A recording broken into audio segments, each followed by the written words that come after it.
سورہ بقرہ آیت نمبر 220۔ آپ حضرات کے پاس پیج نمبر ہے 66۔ اعوذ باللہ من الشیطان الرجیم، بسم اللہ الرحمن الرحیم۔ وَيَسْأَلُونَكَ عَنِ الْيَتَامَى قُلْ إِصْلَاحٌ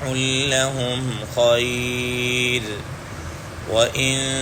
تُخَالِطُوهُمْ فَإِخْوَانُكُمْ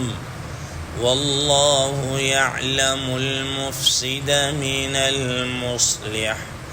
وَلَوْ شَاءَ اللَّهُ لَأَعْنَتَكُمْ إِنَّ اللَّهَ عَزِيزٌ حَكِيمٌ۔ صدق اللہ العظیم۔ اللہم صل علی محمد النبی الأمی وعلی آلہ وسلم تسلیما کثیرا کثیرا۔ محترم سامعین کرام، اس آیت مبارکہ کا ترجمہ اللہ تبارک و تعالی ارشاد فرماتے ہیں، وَيَسْأَلُونَكَ عَنِ الْيَتَامَى، اور وہ لوگ آپ سے سوال کرتے ہیں، پوچھتے ہیں یتیموں سے متعلق۔ قُلْ إِصْلَاحٌ لَهُمْ خَيْرٌ، آپ کہہ دیجئے کہ ان کی مصلحت کی رعایت رکھنا یہ زیادہ بہتر ہے۔ وَإِن تُخَالِطُوهُمْ فَإِخْوَانُكُمْ، اور اگر تم ان کے خرچ کو آپس میں شامل رکھو تو وہ تمہارے دینی بھائی ہیں۔ وَاللَّهُ يَعْلَمُ الْمُفْسِدَ مِنَ الْمُصْلِحِ، اور اللہ تبارک و تعالی فسادی کو جانتے ہیں اصلاح کرنے والوں میں سے۔ وَلَوْ شَاءَ اللَّهُ لَأَعْنَتَكُمْ، اور اگر اللہ تبارک و تعالی چاہتے تو البتہ تمہیں مشقت میں ڈال دیتے، مصیبت میں ڈال دیتے۔ ان اللہ عزیز حکیم،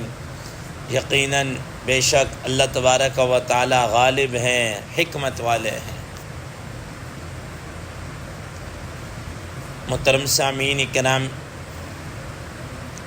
ما قبل کی آیت مبارکہ میں اللہ تبارک و تعالی نے شراب اور جوئے سے متعلق اس کے متعلق گفتگو کی، اس کی خرابیوں کو بیان کیا، اس کے منافع کو بتایا، لیکن ساتھ ہی بتا دیا کہ ان کی خرابیاں منافع سے کہیں بڑھ کر ہے، فوائد سے کہیں بڑھ کر ہے۔ اور اسی طریقے سے یہ بھی حضرات صحابہ کرام رضوان اللہ تعالی علیہم اجمعین میں سے یہ بھی سوال کیا گیا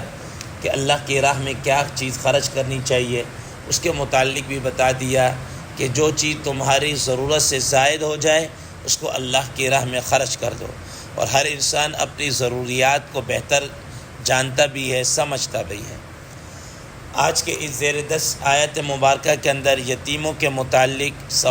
سوال اور اس کا جواب دیا جا رہا ہے۔ محترم سامعین کرام، حضرات مفسرین کرام رحمہ اللہ اس کے پس منظر کو بیان فرماتے ہیں جس سے آگے جواب کو سمجھنا آسان ہو جائے گا۔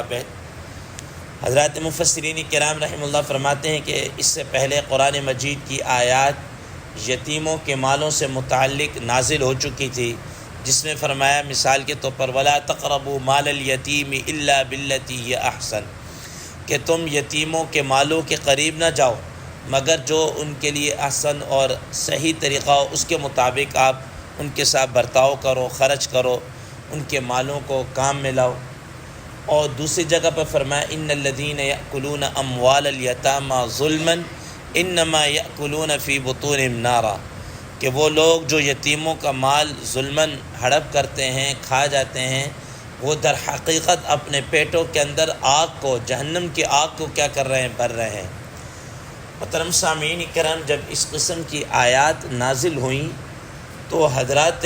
صحابہ کرام رضوان اللہ تعالی علیہم اجمعین تو ویسے ہی بڑے محتاط ہوتے تھے،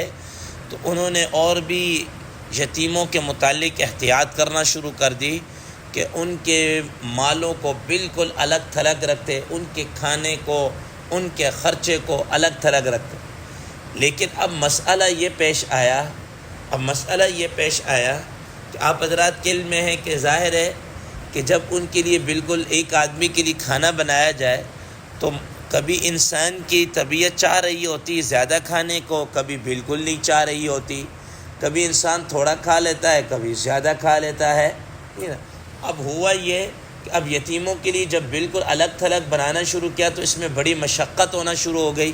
خاص طور پر بعض روایات میں آتا ہے خواتین کے لیے کہ اب جناب اللہ جس گھر میں یتیم ہوتا تو گھر والوں کے لیے الگ سے ہانڈی بنانی پڑتی اور یتیم کے لیے الگ سے بنانی پڑتی، اور پھر یتیم کے مالوں کا الگ سے حساب رکھنا پڑتا، ٹھیک ہے نا، یہ ان کے جناب مسالہ جاتے ہیں، یہ ان کا گھی ہے، یہ ان کا سالن روٹی ہے، یہ ان کی فلانی چیز ہے، یہ الگ الگ حساب رکھنا پڑتا ہے۔ یہ بڑی مشقت پہ پیش آ گئی تھی، ٹھیک ہے نا۔ اور ہوتا یہ تھا کہ اب یتیم کے لیے کھانا بنا، مثال کے طور پر اس نے نہیں کھایا یا کم کھایا ہے اور وہ سالن بچ گیا، اب یہ حضرات تو اس میں سے استعمال نہیں کرتے تھے، بالکل الگ طرح کہ کہیں ان کا کوئی ایک لقمہ بھی ہمارے پیٹ کے اندر نہ چلا جائے۔ ادھر صورتحال یہ ہوتی تھی کہ وہ یتیم نے کسی وجہ سے کھانا نہیں کھایا، وہ اگلے وقت میں خراب ہو گیا، اب یہ جناب اللہ یہ بھی کیا ہے، ضائع ہو رہا ہے۔ اس طرح کی کچھ مشکلات اور پریشانیاں تھیں جن کا اظہار آ کر انہوں نے حضرات صحابہ کرام رضوان اللہ تعالی علیہم اجمعین نے نبی صلی اللہ تعالی علیہ وسلم کے سامنے آ کر کہا کہ یا رسول اللہ صلی اللہ علیہ وسلم، اس طرح تو ہم بڑی مشقت کے اندر آ گئے ہیں اور ہمارے لیے تو یہ ذرا تھوڑی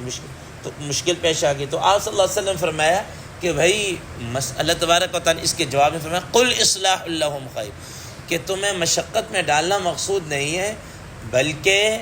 جو یتیم ہیں ان کی مصلحت کو تمہارے پیش نظر ہونے چاہیے، جو ان کے لیے بھلائی ہے، جو ان کے لیے بہتر ہے، تم نے اس پہلوؤں کو سامنے رکھنا ہے جس میں ان کے لیے بہتر ہے۔ اگر تم یہ سمجھ رہے ہو کہ ان کے مالوں کو اپنے مال کے ساتھ ملا کر حساب کتاب رکھنا آسان ہے تو تم ان کے مالوں کو اپنے مال کے ساتھ ملا لو اور اس طریقے سے کھانا بنا لو، اور اگر تم سمجھ رہے ہو کہ نہیں جی ان کے مصلحات ان کو الگ تھلگ سے بنا کر کھلانے میں، تو اس میں تمہارے لیے بہتری ہے۔ جس میں تمہیں سہولت اور آسانی یا جس میں یتیم کے لیے بہتری ہو، مصلحت ہو، اس صورت کو کیا کر لینا ہے، اپنا لینا ہے۔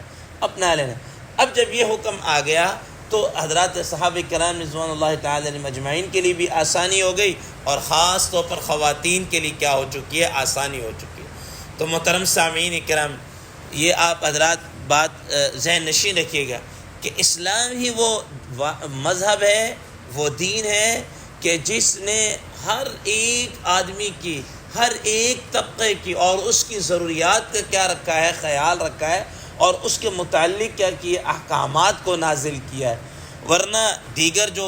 عرب کا جو اس وقت معاشرہ تھا، آپ حضرات کے علم میں ہے کہ وہ لوگ تو یتیموں کا مال ہڑپ کر جاتے تھے۔ آپ اس زمن کے اندر جو عرب کے بڑے بڑے مشہور سردار ہیں، ابو جہل ہے اور اس کیٹیگری کے جتنے افراد تھے، وہ آپ حضرات کے علم میں کہ ان کا طریقہ واردات کیا ہوتا تھا کہ دیکھتے تھے کہ یہ ذرا موٹی سامی ہے، یعنی مال کے حساب سے یہ بڑی تگڑی ہے، اور اب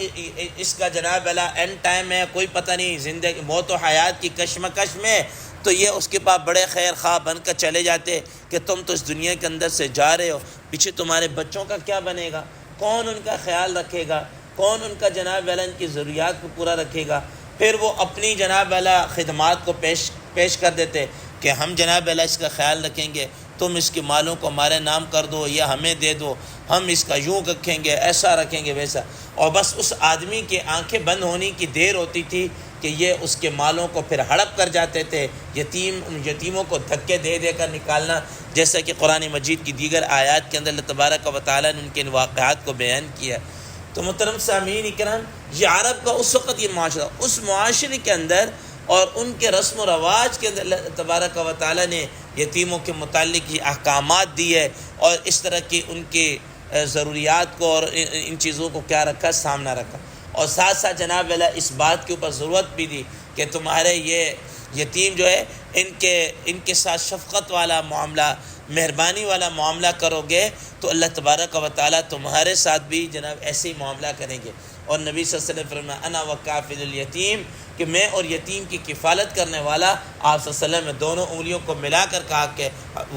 میں اور وہ ایسے ہوں گے جنت کے اندر، ٹھیک ہے نا۔ تو بہرحال اس معاملے میں فرمایا قل اصلاح لہم خیر، کہ جس میں ان کی بہتری ہو، مصلحت ہو، وہ پہلو کیا ہے اپنا لیں۔ وَإِن تُخَالِطُمْ فَإِخْوَانُكُمْ، اور اگر تم ان کے مالوں کو اپنے مالوں کے ساتھ ملانا چاہتے ہو کہ چلو جی کہ ایک آدمی کے اوپر اتنا سا خرچ ہوتا ہے تو اس کے حساب سے ہم جناب اللہ اپنے ساتھ شامل کر لیتے ہیں، فَإِخْوَانُكُمْ، وہ تمہارے بھائی ہیں، جو تمہارے دینی بھائی ہیں، تو جس طرح بھائی آپس میں مل کر کیا ہے رہتے ہیں، تو اس طرح ان کو بھی اپنے ساتھ کیا ہے ملا کر رکھو۔ اور یاد رکھنا واللہ یعلم المفسد من المصلح،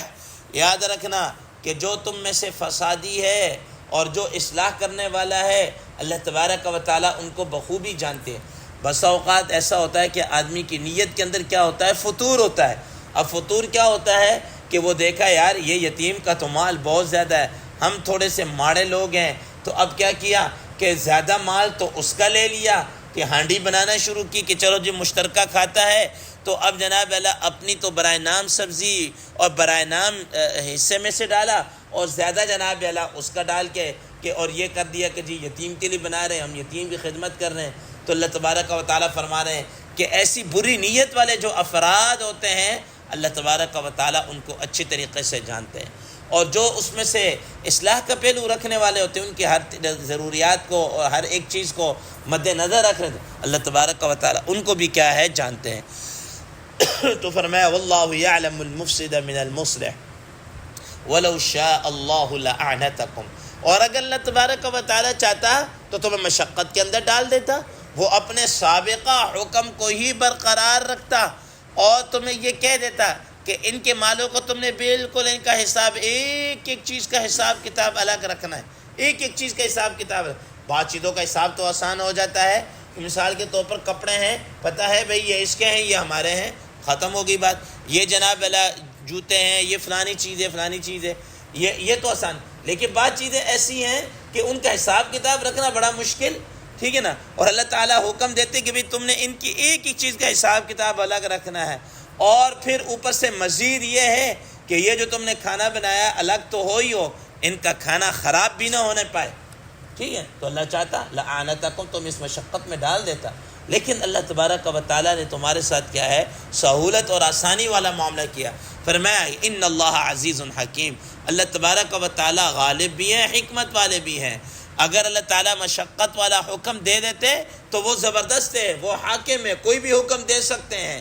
لیکن چونکہ اللہ تبارک و تعالیٰ حکیم بھی ہیں، ان کا کوئی حکم بھی ہے حکمت سے کیا ہے خالی نہیں ہے، وہ لوگوں کی ضروریات، لوگوں کی مشقت اور ہر ایک چیز کو کیا ہے جانتے بھی ہیں۔ اس لیے فرمایا کہ اللہ تبارک و تعالیٰ اس کے متعلق کیا ہے انہوں نے حکم بھی دیا ہے کہ یتیموں کے متعلق اس میں اس طرح کی کیا ہے حکمت تھی، اس کی حکمت کے متعلق اس نے کیا دے دیا،